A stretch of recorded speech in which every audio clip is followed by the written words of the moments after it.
혼자 있는 고양이 제니예요. 오늘은 해리포터 3권 해리포터 and the Prisoner of Azkaban 챕터 5 The Dementor. 어제 읽던 거 마저 읽어보도록 할게요. 야옹! Fine, he muttered, embarrassed. They didn't walk much during the remainder of the journey.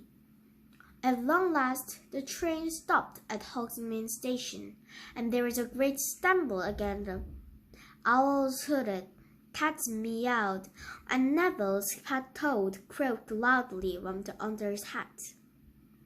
It was freezing on the tiny platform. Rain was driving down in icy streets. "First stairs this way!" called a familiar voice. Harry, Ron, and Hermione turned and saw the gigantic outline of Hagrid at the other end of the platform, beckoning the terrified-looking new students forward to their traditional journey across the lake. "All right, you three!" Hagrid yelled over the heads of the crowd. They waved at him, and had no chance to speak to him because the mass of people around them was shouting away along the platform. Harry, Ron, and Hermione followed the rest of the school out to the rough road track, where the least 100 stage groups were already to the remaining streets. Each pulled, Harry could only assume, by an invisible horse, because when they climbed inside and shut the door, the coach set off all by itself, bumping and swaying in procession. The coach smelled infinitely mold and straw. Harry felt better since the chocolate, but still weak. Ron and Hermione kept looking at him sideways, as though frightened he might collapse again. As the carriage trembled towards the pair of magnificent Rorian gates, flanked with stone columns, topped with winged balls, Harry saw two more, towering to the Dementors, standing guard on either side. A wave of toad sickness from into a gulfin again. He fell back into the lumpy seat, closed his eyes, and fastened the gates. The carriage hit them speed on the long, sloping side of the castle. Hermione was the only one with the tiny window. She knew where the penny-coins and tallows fell neither. At last the carriage swerved to a halt, and Hermione and Ron got out. As Harry stepped down, a drolling, delighted voice sounded in his ear. "You fainted, Potter? It's long that I'm telling the truth. You actually fainted." Malfoy elbowed past Hermione to block Harry's way up to the stone steps to the castle, his face leveled and his pale eyes glinting maliciously. "Shove off, Malfoy," said Ron, whose jaw was clenched. "Did you faint as well, Weasley?" said Malfoy loudly. "Did the scary old Dementor frighten you too, Weasley?" "Is there a problem?" said a mild voice. Professor Lupin had just got out of the next carriage. Malfoy gave Professor Lupin an insolent stare, which took him the passages of nurse's robes at the dilapidated suitcase. "With he said. "Oh, no, Professor." Then he smirked at Crabbe and Goyle and led them up the stairs into the castle. Hermione prodded Ron in the back to make him hurry, as the three of them joined the crowd swarming up the steps, through the giant oak front door, and into the cavernous entrance hall, which was lit with flaming torches and housed a magnificent marble staircase which led to the upper floors. The door into the great hall stood open at the right. Harry followed the crowd towards him, but then he glimpsed enchanted ceiling which was black and cloudy tonight, when a voice called, "Potter, Granger, I want to see you both." Harry and Hermione turned around, surprised. Professor McGonagall, Transfiguration teacher and head of Gryffindor House, was calling over the heads of the crowd. She was a stern-looking witch who wore her head in a tight bun. Her sharp eyes were framed with square spectacles. Harry felt his way to her with a feeling of foreboding. Professor McGonagall had a way of making him feel he must have done something wrong. "There's no need to so worry. I just want to work in my office," she told them. "Move along there, Weasley." Ron stared as Professor McGonagall ushered Harry and Hermione away from the chattering crowd. They accompanied her across the entrance hall, up the marble staircase, and along a corridor. Once they were in her office, a small room with a large welcoming fire, Professor McGonagall motioned Harry and Hermione to sit down. She settled herself behind her desk and said abruptly, "Professor Lupin sent an owl ahead to say they were taking ill on the train, Potter." Before Harry could reply, there was a soft knock on the door, and Madame Pomfrey, the matron, came bustling in. Harry felt himself going red in the face. It was bad enough when it passed out or whatever he had done, without everyone making all this fuss. "I'm fine," he said. "I don't need anything." "Oh, it's you, is it?" said Madame Pomfrey, ignoring this and bending down to stare closely at him. "I suppose you've been on something dangerous again." "It was a Dementor, puppy," said Professor McGonagall. They exchanged a dark look, and Madame Pomfrey clucked disapprovingly. "Sitting Dementors around the school," she muttered, pushing Harry's hair back and feeling his forehead. "He won't be the first one who collapses. They see old clammy, terrible things around there, and they think having people who are not organic delicate." "I'm not delicate," said Harry crossly.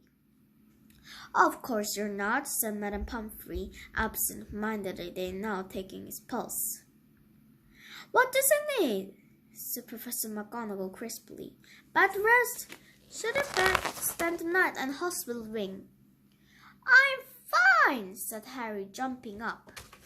The idea of what Draco Malfoy would stay here to go to the hospital wing was torture. "Well, you should have some chocolate at the very least," said Madame Pomfrey, who was now trying to peer into Harry's eyes. "I've already had some," said Harry. "Professor Lupin gave me some. He gave them all to us." "Did he now?" said Madame Pomfrey approvingly. "So we've finally gotten a defense against the dark arts teacher who knows his many days." "Are you sure you feel all right, Potter?"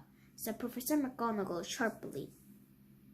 "Yes," said Harry. "Very well. Kindly wait outside with a quick word with Miss Granger about the timetable. Then we can go down to feast together." The time to the corridor with Madame Pomfrey, we left the hospital wing, muttering to herself. "You only have to wait a few minutes."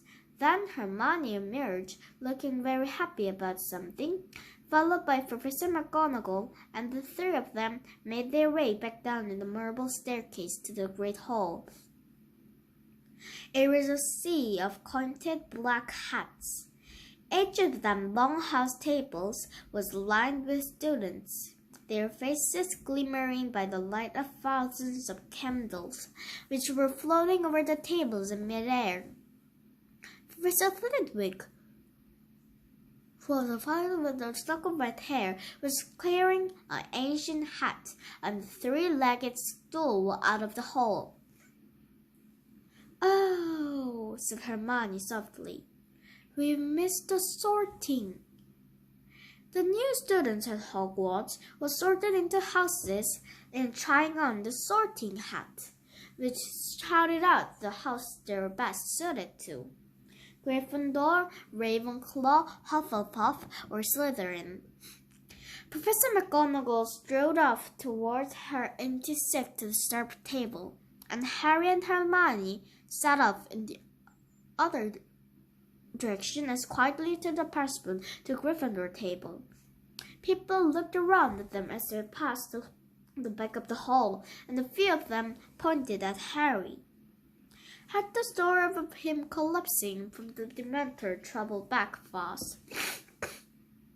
He and Hermione sat down on the other side of Ron, who had chased them seats. "What was that about?" he muttered to Harry. Harry started to explain in a whisper that at that moment the headmaster stood up to speak, and he broke off. Professor Dumbledore, though very old, always gave an impression of great age. He had several feet of long silver hair and beard, half-moon spectacles, and the extremely crooked nose. He was often described as the greatest wizard of the age.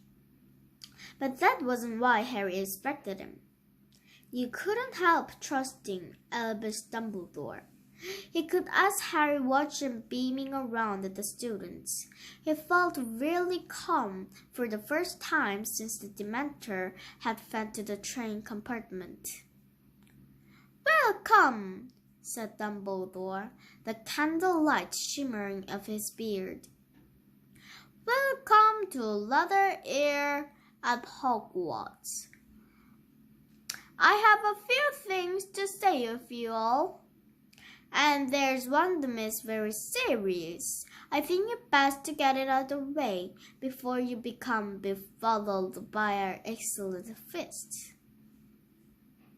Dumbledore cleared his throat and continued. "As you're little aware, after the start of the Hogwarts Express, our school is presently played host to some of the Dementors of Azkaban, who are here on magic business." He paused, and Harry remembered what Mr. Weasley had said Dumbledore not being happy with the Dementors guarding the school. "They are stationed at every entrance to the grounds," Dumbledore continued. "And while they are wizards, I must make it plain that nobody is to leave school without permission. Dementor are not to be fooled by tricks or disguises, or even invisibility cloaks," he added glumly, and Harry and Ron glanced at each other. "It is not in the mixture of a Dementor to understand cleaning or excuses. I therefore warn each and every one of you to give them no reason to harm you. I looked at the three facts, and I knew what head boy and girl had to make sure that no students run foul of the Dementors."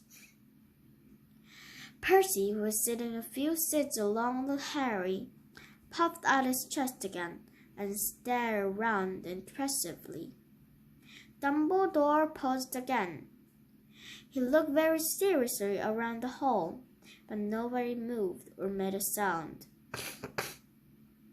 "On a happier note," he continued, "I am pleased to welcome 2 new teachers to our rest this year. Firstly, Professor Lupin, who is kindly consented to fill the post of Defense Against the Dark Arts teacher. There were some scattered, rather unenthusiastic of us Only those who had been in the compartment on the train with Professor Lupin clapped hard, Harry among them. Professor Lupin looked particularly shabby, as to the other teachers in their guest robes. "Look at Snape," Ron hissed in Harry's ear. Professor Snape looked pushing, master, staring along the staff table at Professor Lupin. It was common knowledge that Snape wanted a defense against the dark arts job, but even Harry, who hated Snape, was startled at the expression twisting in his thin, sallow face. It was beyond anger. It was loathing. Harry knew that expression only too well. It was the look Snape wore every time he set eyes on Harry. "As to our second new appointment," Dumbledore continued, as the look wall from Professor Lupin died away. "Well, I am sorry to tell you that Professor Kettle there, a care of magical creatures teacher, retired at the end of last year, and in order to enjoy more time with his remaining limbs. However, I am delighted to say that his place will be filled by none other but Rubeus Hagrid, who has agreed for taking this teacher job in addition to his gamekeeping duties." Harry, Ron, and Hermione stared at each other, stunned. Then they joined in with the applause, which was tumultuous of the Gryffindor table in particular. Harry leaned forward to see Hagrid, who was moving red in the face and staring down at his enormous hands, his wide grin hidden in the tangle of his black beard. "We should have known!" Ron roared, pounding the table. "Who else would have set us a fighting bolt?" Hermione, who last started clapping, and last Professor Dumbledore started speaking again. They saw that Hagrid was wiping his eyes on the tablecloth. "Well, I think there's everything in importance," said Dumbledore. "Let the feast begin!" The golden plates and goblets before them filled suddenly with the food and drink. Harry suddenly, ravenous, helped himself to everything he could reach and began to eat. It was a delicious feast. The hall echoed with talk, laughter, and the clatter of knives and forks. Harry, Ron, and Hermione, however, were eager for it to finish so that they could talk to Hagrid. They knew how much being made a teacher would mean to him. Hagrid wasn't a fully qualified wizard. He had been expelled from Hogwarts in his 3rd year for a crime he had not committed. It had been Harry, Ron, and Hermione who had cleared Hagrid's name last year. At long last, it was the last pumpkin top and melted from the golden platters. Dumbledore gave the word and it's time to the roll to go to bed. And they got their chance. "Congratulations, Hagrid!" Hermione squealed as they reached the teacher's table. "All down to you 3, said Hagrid, wiping his shining face on his napkin as he looked up at him. "Can't believe it!" Rain Man over Dumbledore. "Came straight down to me hot until Professor Cuddleburn said it enough. It's what I always wanted." Overcome with emotion, he buried his face in his napkin, and Professor McGonagall shooed them away. Harry, Ron, and Hermione joined the Gryffindors, streaming up the marble staircase, and, very tired now, along more the corridors, up more and more stairs to the hidden entrance to Gryffindor Tower. A large portrait of a fat lady in a pink dress asked them, "Password?" Coming through, Percy called from behind the crowd. "The newest passwords for tuna major." "Oh no," said Melville Longbottom sadly. He always had trouble remembering the passwords. Through the portrait hall, then across the common room, the girls and boys divided towards their separate staircases. Harry climbed the spiral stairs with no thought in his head, except how glad he was to be back. They reached their familiar circular dormitory with its 5 four-poster beds, and Harry, looking around, felt he was home at last. 재밌게 들으셨다면 구독과 좋아요 꾹꾹 눌러주시고 다음 챕터 6에서 만나요. 안녕!